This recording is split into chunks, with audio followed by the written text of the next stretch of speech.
Welcome again. This is a beautiful session. I will be bringing up three panelists for you. Previously, with Jay and Sharon, we were talking about the personal part of diversity and building relationships after moving outside and crossing borders. And now we will be going into adaptation at the multicultural workplace. So I will be bringing up Angela very quickly. Hi, Angela. How are you today? I'm good. Thank you very much. Thank you so much for being here. Let's bring the other lady. And then here is Tila. Hi, Tila. How are you today? I'm good. So nice to have you. And then here comes the gentleman of the day, Martin. Hi, Martin. How are you today? Very good. Good to be with everybody. Thank you for the opportunity. Thank you so much. So I will be going backstage helping you, and then I will give the stage to Angela. Enjoy your conversations and have a good time. We'll be talking up around 20 minutes. Bye. Thank you. Thank you. So good evening from Malaysia. Thank you for tuning in, dear guests. Thank you, Tila Kupia, who I've known for about 4 years now, and Martin, who I just got to know recently, for crowning this session with your presence. Thank you so much. As I have lived and worked in various countries myself since actually early childhood and gone through the adoption process, actually adoption fits too, because I always got adopted in a certain way by the country, which was my home. So yes, I was adopted. But okay, let's go back to the actual subject. This is the adaptation. Well, I went through the adaptation process myself various times, and so out of all this experience, I've become very passionate about the subject matter. By the way, I'm Angela Eimer, also known as Paloma, the habit strategist and coach, trainer, and speaker. I am a German passport holder, and I've been living in Malaysia for more than 25 years, which doesn't make me really young. But yeah, so much about me, but tonight is everything about you. So may I ask you, Tila and Martin, to introduce yourself briefly? Can I ask you to go ahead, Tila? Hi, good evening. So my name is Tila Supial, and I'm actually a Malaysian and never knew any other citizenship. This is my country, and and I've been doing HR for quite a number of years. 25 to be exact, 25, 26 years of, and yeah, I mean, I've been living in this country since I was born, and when I turn around, I see different cultures. So excited to be here, and yeah, over to you, Martin. Hi. Yeah, I've had the opportunity to be with this company, Culture Ballet, which helps to intercultural relationships. Very mixed up myself, a bit like Angela in some ways. My father's Irish, my mother's Scottish. I was born in England. I've married a West Indian. I live in Malaysia. So very mixed up in that sense. So yeah, it's great. It's nice when you have those opportunities to be able to experience different cultural values. It's very exciting. In Malaysian terms, we call you Campo, Campur lah, like Rojak. Campur lah. Yeah, Rojak. I must admit, I prefer the Malay Rojak to the Chinese one. Oh, okay. I like both, so I can't. I like the sweet. You see, I like the sweet, not the. Oh, here we are talking about what? We're living in Malaysia. So what is the main topic? It took us 2.5 minutes. I mean, I thought that was quite good. Exactly. And it's been just a few minutes, and we're already in the main issue, which is food. It's just amazing. I've just come to get some recipes. That's why I'm here. I've just come to write some recipes. She has a YouTube channel with a lot of English recipes, so go ahead.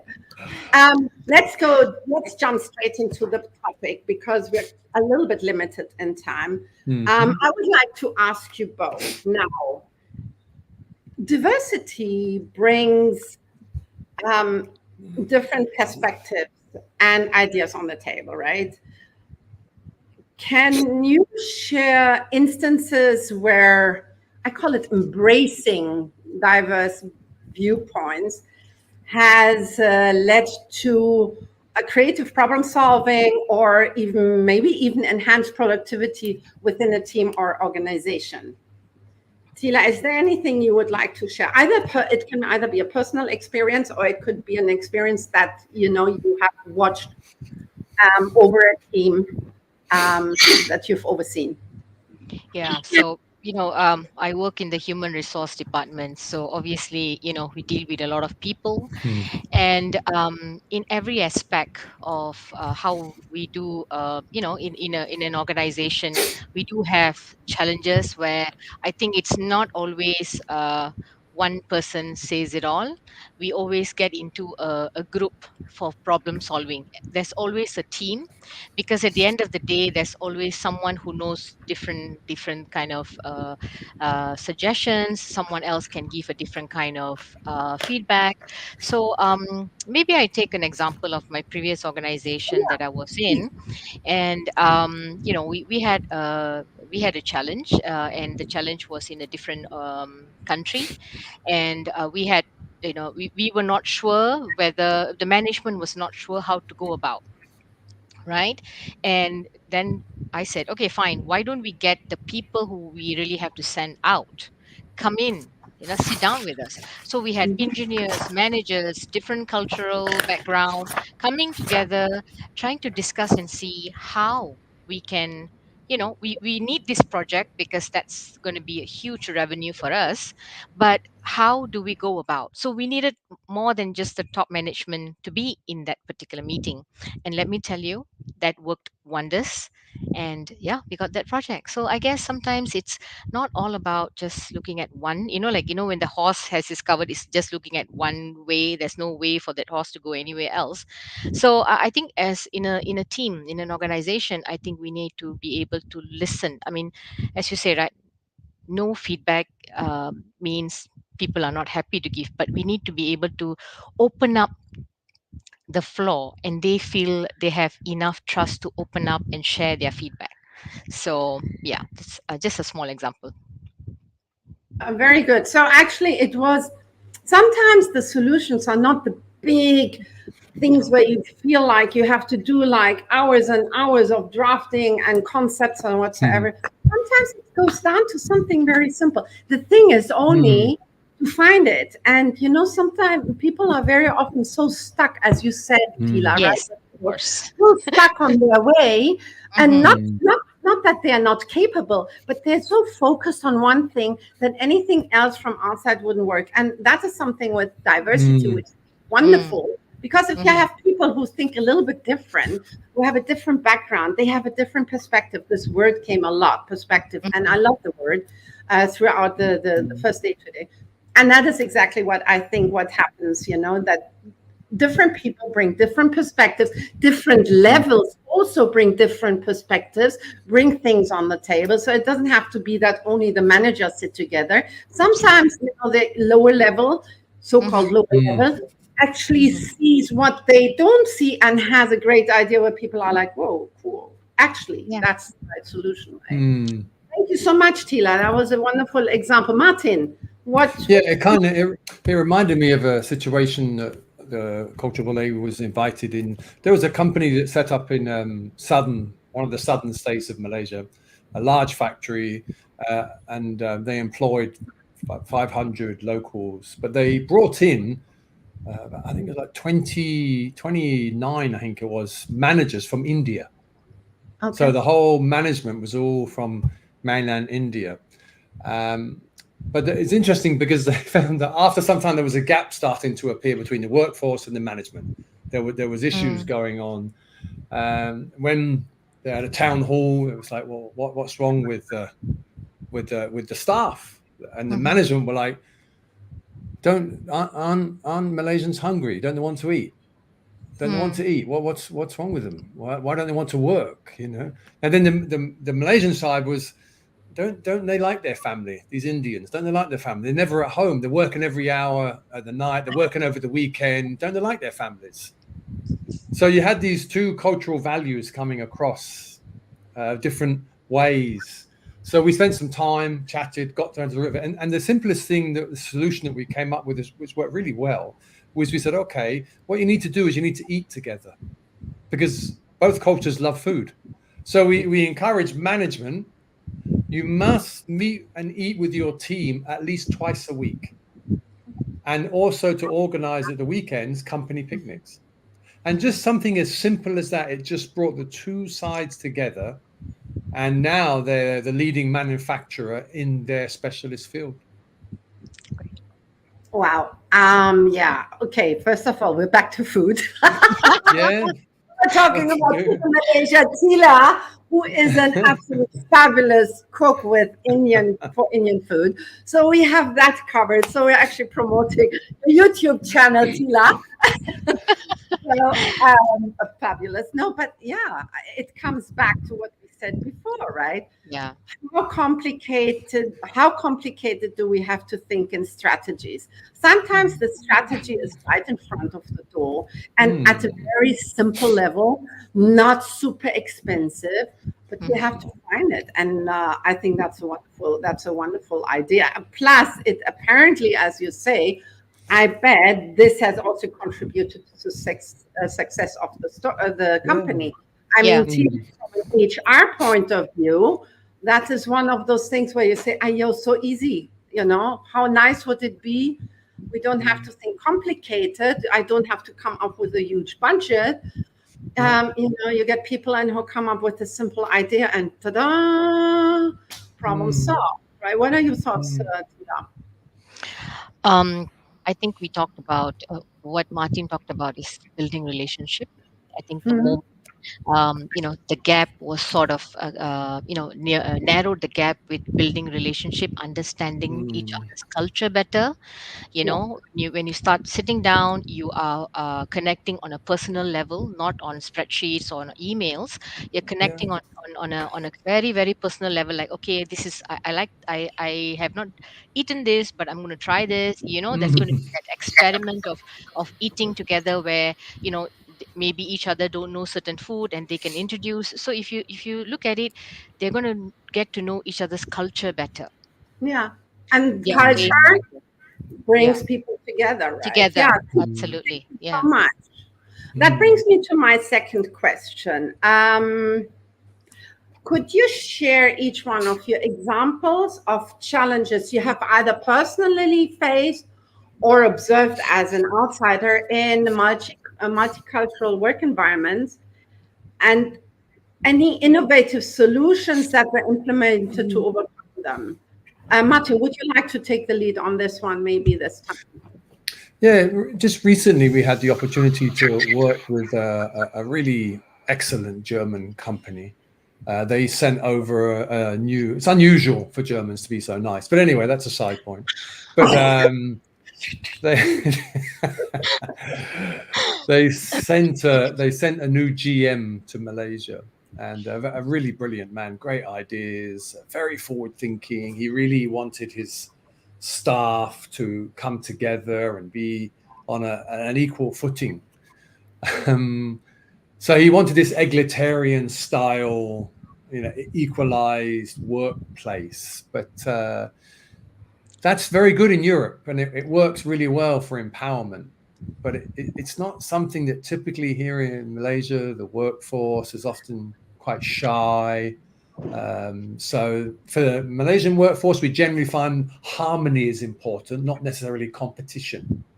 They like to be harmonious. That's the style in which they've been raised. And interesting, there's a survey that INSEAD Business School did with Universum, and they asked this question as a Malaysian: if you could choose a manager, what percentage would you be interested in empowerment from the manager? And they only asked for 10%. They only wanted 10%, whereas in Singapore it's 50%. Oh, wow! So it's kind of interesting, this different view of being empowered, because they don't know what the boss wants yet. So until they kind of know what the boss wants, they're a bit shy to run. So this idea of, okay, here's the task, there's the goal, off you go, people. They're very shy to think, well, what do we do now? Whereas if you say, okay, here's the task, there's the goal. So you're the goalkeeper, you're the defender, you're the striker. Okay. You pass to him, and score your goal. Then they're very happy. Then once they're in their place and their comfort, then they can shine. Then you will see their qualities come through. But just giving them empowerment immediately, they're a bit reserved by nature. They're not that competitive edge. So this GM, he just arrived and he was like, okay, I want to get my desk, take it out of my office. I want to put my desk with all the others and sit out there with all the other staff. And we were like, that won't work. They'll be so shy that you'll be there. You won't empower them. It'll actually have the kind of reverse idea. So even though he wanted to empower and he really felt that was the way to do it, we had to encourage him. Actually, it's not really that way. We're a hierarchical society in our work view here. So he changed and he left his desk where it was. And like you say, sometimes it's not $1 million budgets to investigate stuff. Sometimes it can be very simple things. But if you don't know, if you're not aware, then it can have massive consequences. Yeah. Yeah, interesting story. Thank you, Martin. Yeah, I have a story I can share too if we have time, but I would like to have Tila first. What is your take on either Martin's story or your experience? Well, one thing for sure, I can't use a German example now, even though I was in an organization, in an organization which is a Swiss organization, but with a lot of German influence for close to 10 years. So there goes my example. So let me think. Okay, all right. So okay, so I think I might add a little bit to what Martin has said. One of the most important thing was, besides diversity, it was listening to each of the feedbacks. So how can we include them, make them inclusive? So I was in this organization, sorry, that's the Swiss organization because I think that's the best one. And it was a lot of toxic culture going around. And we needed to start somewhere, to understand what's going on. Because you hear a lot of things, but you needed to start. So that was my first organization after I delivered my daughter. She was about 1, and I went in and I said, management aside, let me start speaking to them because they don't know me as a management, as more of HR, right? So when I start having sessions, and then of course I get them to give me surveys and feedbacks, I found out that yes, it is a very multicultural organization because Malaysia, we obviously love that the whole cultural part. We adapt to it, we're agile, but they didn't feel that their voice was heard. And whether that feedback was taken. So what we did was, okay, good, the fact that it's a multicultural workplace, we agree, but how can we make sure everyone's voice is being heard? Right, and that's how I think we got all this innovative feedback to make that organization less toxic. So that's why I stayed there for 10 years. So it was a gradual process, but it was a great experience for everybody there, how we went from that end to this end by making sure we hear everyone's voices. But again, right, we were not trying to be perfect. We wanted to keep progressing. Yeah. In order to keep progressing, we needed to make sure that we collaborate together and we are united, and we understand, from employees' perspective, what is the challenges, from the management perspective, what we can do, what we can't. So I think there was a lot of transparency, and that enabled everyone to have that safe space to be open in a multicultural environment and to be able to speak up and not be penalized for that. Yeah. Okay. Would you say, Tila, in that respect, according to your experience, that patience is one big asset? Yes, absolutely. Yes. I think we need to be patient. Yeah. Because you can't do this like chapat, quick, now. You can't do a German style day before yesterday already done. You have to go. Cepat. We can do Maggie Mee. Cepat. Yeah. So you I agree? mean, yeah.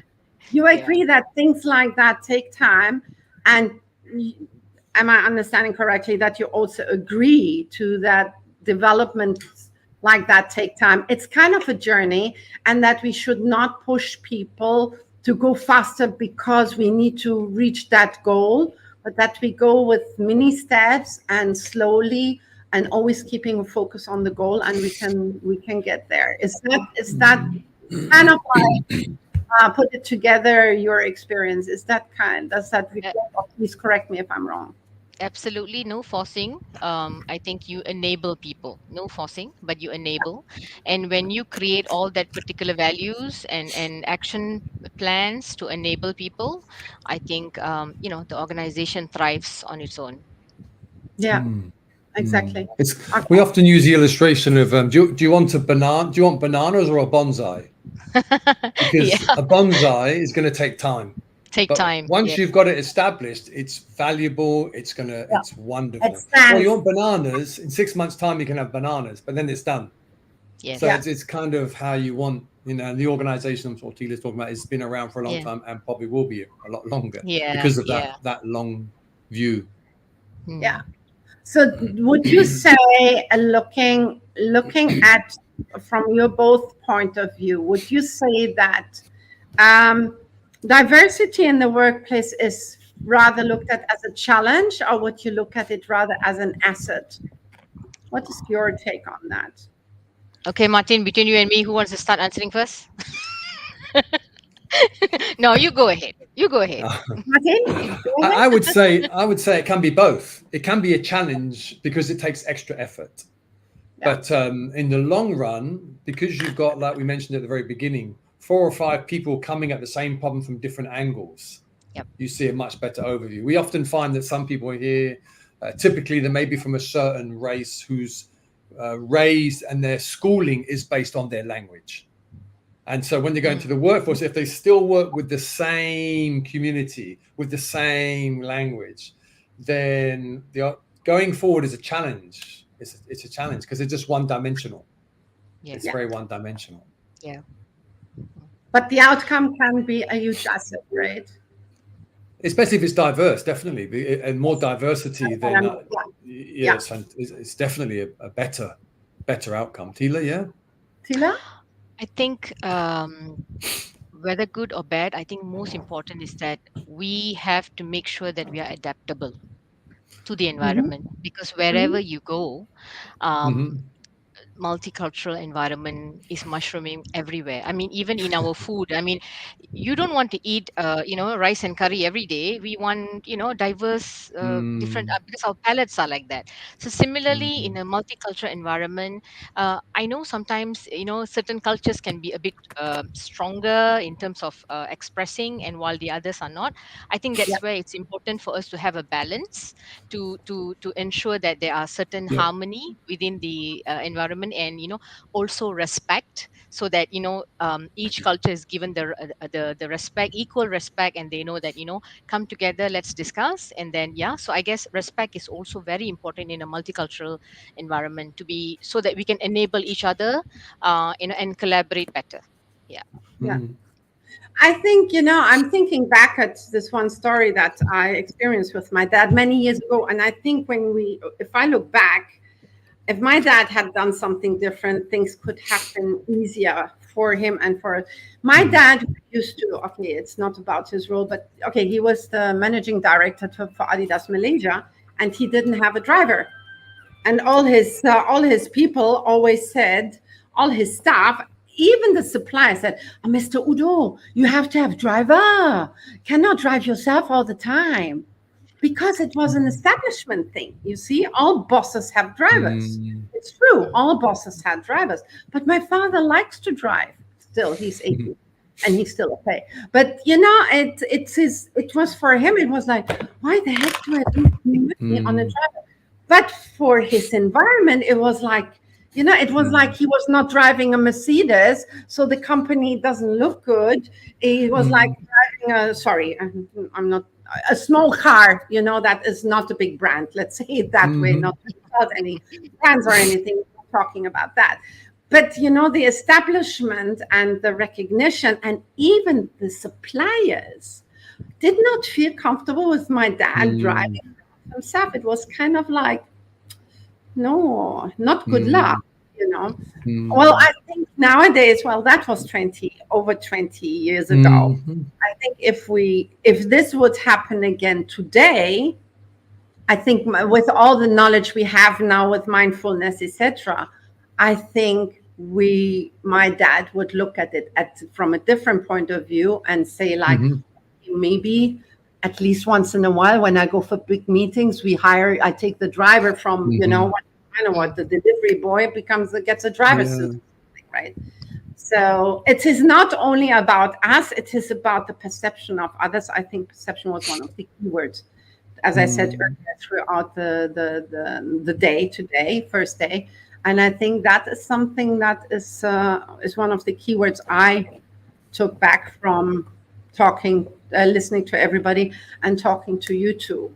Hello, Andrea. That means we are kicked out soon, guys. Oh. We have a meditation session soon with Adam, so we will be logging out from this studio. But you have to come back and check on the YouTube, guys, all the ladies and gents from the panel. Because we have a lot of questions. So I just put them questions from the audience, and you can find them in the YouTube channel. Please go and answer them. And thank you so much for this. It could be longer. It could be much longer. The topic is so huge. The interest is so huge. Yeah. So thank you so much for sharing. It's a beautiful first touch and curiosity that you brought into the table. Thank you so much. Thank you, Tila. Thank you, Martin. I'm so grateful you two came because I think added a lot of value to this. Thank you so much. Thank you very much. I think all of them are there. So make sure that you're connected with them if you have. And Andrea, well done for organizing. Yes. Well done. Thank you, Andrea. Thank you so much for awesome. Marty, for everyone, actually. Bye, everybody. Thank you. Good night. Thanks, everyone. take care. Good night. Bye. Bye.